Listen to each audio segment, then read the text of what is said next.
Hello friends, welcome to my YouTube channel. आज हम लोग लूसेंट केमिस्ट्री का चैप्टर नंबर 3 और क्वेश्चन नंबर 11 टू 20 करेंगे रेडियो एक्टिविटी का। तो इसका फर्स्ट लेक्चर इसमें दिया हुआ है। इसका जो क्वेश्चन नंबर 1 से 10 है, इसका प्रीवियस लेक्चर में जो प्लेलिस्ट बना हुआ है यूट्यूब चैनल पे, वहाँ जा कर के आप देख सकते हैं। एक तरफ से सारा लूसेंट केमिस्ट्री का मैं कंप्लीट प्लेलिस्ट अपलोड किया हूँ पिछले 2 चैप्टर का। तो चलिए देर नहीं करते हुए शुरू करते हैं क्वेश्चन को। तो आप लोग से रिक्वेस्ट करना चाहूँगा, अगर आपको मेरा चैनल अच्छा लगता है तो वीडियो को लाइक करें, शेयर करें, और आप नए हैं चैनल पर तो सब्सक्राइब करें, ताकि हर एक वीडियो का पल पल नोटिफिकेशन आपको मिलते रहे। तो चलिए शुरू करते हैं। क्वेश्चन नंबर 11 क्या है हमारा, if by mistake some radioactive substance get into the human body, then from the point of view radiation damage the most harmful will one that emits. तो कौन सा रेडिएशन, इसका मतलब बोला एक अल्फा, बीटा और गामा। अल्फा, बीटा, गामा, इसमें सबसे ज़्यादा हार्मफुल कौन सा रेडिएशन होगा? तो ऑब्वियसली गामा जो है ज़्यादा हार्मफुल होता है, क्योंकि ये जो मोर पेनेट्रेट करता है। तो radioactive substance if enters in the human body, तो gamma rays are the most harmful type of the radiation because they have the highest penetrating power, क्योंकि गामा का जो हाईएस्ट पेनेट्रेटिंग पावर का answer हो जाएगा A number. Next question number 12 की ओर बढ़ते हैं। क्वेश्चन नंबर 12 है, व्हाट इज न्यूट्रॉन। न्यूट्रॉन क्या है? न्यूट्रॉन हम लोग नॉर्मली जानते हैं कि कोई न्यूक्लियस होता है और न्यूक्लियस के चारों बगल सेल्स होता है। तो न्यूक्लियस में प्रोटॉन और न्यूट्रॉन रहता है, और इधर इलेक्ट्रॉन चक्कर काटता है उसके चारों बगल। तो न्यूट्रॉन है क्या? तो एंटी पार्टिकल ऑफ न्यूट्रॉन। गलत है। The anti particle of neutron is incorrect, as an anti neutron is different particle with the opposite properties. Next है, ये ऑप्शन ए भी नहीं होगा। मैं basic unit of nervous system, तो ये भी नहीं है। न्यूट्रॉन तो basic unit of nervous system नहीं है, इसका होगा न्यूरॉन। यहाँ पे दिया हुआ भी आपको basic unit of nervous system क्या है, न्यूरॉन है। नेक्स्ट है बेसिक यूनिट ऑफ एनर्जी। तो बेसिक यूनिट ऑफ एनर्जी क्या होता है, जूल है। तो ये तो न्यूट्रॉन से मतलब नहीं रखता है। अब ऑप्शन डी है, particle release during the radio active, ये आंसर करेक्ट होगा। ये दिया हुआ न्यूट्रॉन इज सब atomic particle found in the nucleus of an atom. Nucleus यहाँ पे देख रहे हैं, न्यूक्लियस ऑफ एटम में पाया जाता है with no electric charge and is often release during the radioactive decay. तो आंसर नंबर क्या हो जाएगा, डी। नेक्स्ट क्वेश्चन है question number 13, group displacement law.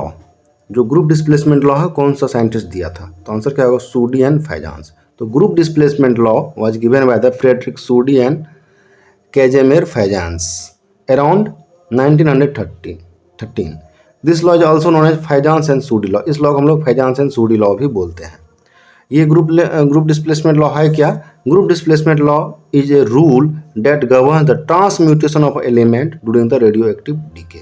इसमें ट्रांसम्यूटेशन हो जा रहा है एलिमेंट्स का during the radioactive decay. या और उसको सिंपल लैंग्वेज में बात करें तो it states that when radioactive element emits an alpha and beta particle, the daughter element, अगर कोई रेडियो एक्टिव एलिमेंट है अल्फा और बीटा पार्टिकल से निकल रहा है, तो daughter element will be located to the left और right of the parent element. Daughter element होगा या तो लेफ्ट या राइट जो है पैरेंट एलिमेंट के वो आ जाएगा, लोकेटेड एट द लेफ्ट और right of the parent element on the periodic table.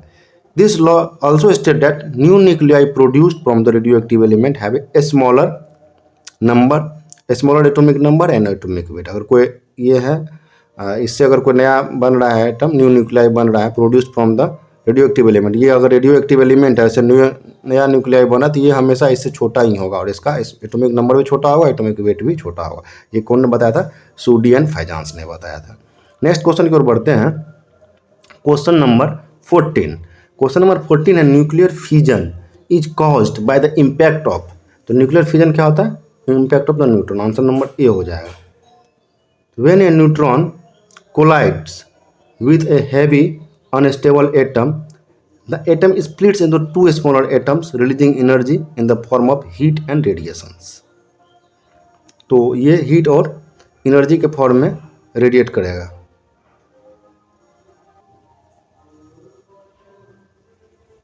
Nuclear fusion, तो न्यूक्लियर फ्यूजन हो गया, इम्पैक्ट ऑफ द न्यूट्रॉन है। और जो when a neutron collides with a heavy unstable atom, और कोई अनस्टेबल एटम से न्यूट्रॉन कोलाइड करेगा तो ये स्प्लिट हो जाएगा 2 अलग अलग स्मॉलर एटम में, और रिलीज करेगा energy in the form of the heat and radiations. Question number 15 की ओर बढ़ते हैं। क्वेश्चन नंबर 15 है, 1 curie of activity is equivalent to, तो 1 क्यूरी कितना हो जाएगा 3.7 इंटू 10⁻10 डिसइंटीग्रेशन पर सेकेंड। तो 1 curie of activity is equivalent to 3.7 into 10⁻10 disintegration per second. Other unit of radioactivity क्या है, रदरफोर्ड और बेक्वेरल एंड ग्रे, ये होता है। नेक्स्ट क्वेश्चन है क्वेश्चन नंबर 16। क्वेश्चन नंबर 16 है